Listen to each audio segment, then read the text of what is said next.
security restored.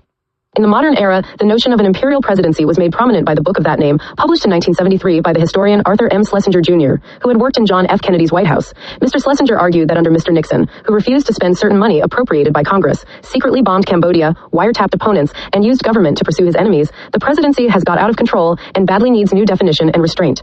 The system of checks and balances eventually did reassert itself during Watergate. The Supreme Court unanimously ordered Mr. Nixon to release incriminating tapes, and a bipartisan coalition in Congress moved to impeach the president, prompting him to resign. Starting late in Mr. Nixon's tenure, Congress passed new laws meant to restrain the executive on war powers, impoundment, eavesdropping, and government ethics. Some argued that the post-Watergate reforms went too far in emasculating the presidency after the voter-abbreviated tenures of Gerald R. Ford and Jimmy Carter. Mr. Reagan and George W. Bush, in different ways, worked to empower the office again, particularly in foreign policy and national security. Mr. Obama pushed further by exempting from deportation many immigrants who had arrived illegally as children, and Mr. Biden unilaterally tried to forgive $400 billion in student loan debt. But all four encountered pushback from the courts and Congress, and none went as far as Mr. Trump has.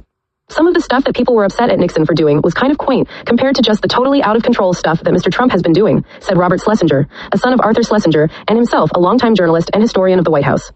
Even Nixon was a guy who got that there were limits that he had to tread carefully around, even as he was trying to push them, Mr. Schlesinger added. Whereas Trump, he's not interested in limits, and whether it's through a conscious strategy or just unconscious cunning, by being so open about it, it normalizes it to some extent. Learning curve.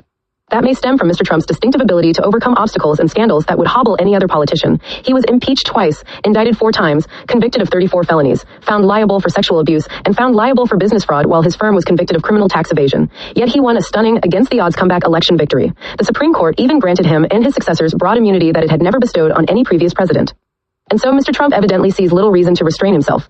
He has pursued an everything everywhere all at once strategy of pushing policies, even knowing that some of them may be rejected. A gamble that paid off, from his vantage point. As it turned out, not only has Congress acquiesced to vast intrusions on its traditional spheres of authority, most notably spending, but even the courts have been more of a speed bump than a stop sign. That is a lot to the team Mr. Trump has built around him, one that cheers him on rather than holds him back. Mr. Trump got off to a fast start, said Catherine Dunn Tempest, a scholar at the Brookings Institution who tracks administration turnover. They were rolling in the beginning, so clearly there's been a learning curve and a recognition that staff chaos is not helpful to the cause. But as she pointed out, that does not mean there has not been staff turmoil. It's just that Mr. Trump does not advertise it as much by firing people on social media as he did the last time around, and Americans have become used to it. Without much notice, Mr. Trump withdrew 52 nominations in his first 10 months in office, 4 times as many as Mr. Biden did in the same period, according to figures compiled by Chris Piper, a Brookings colleague.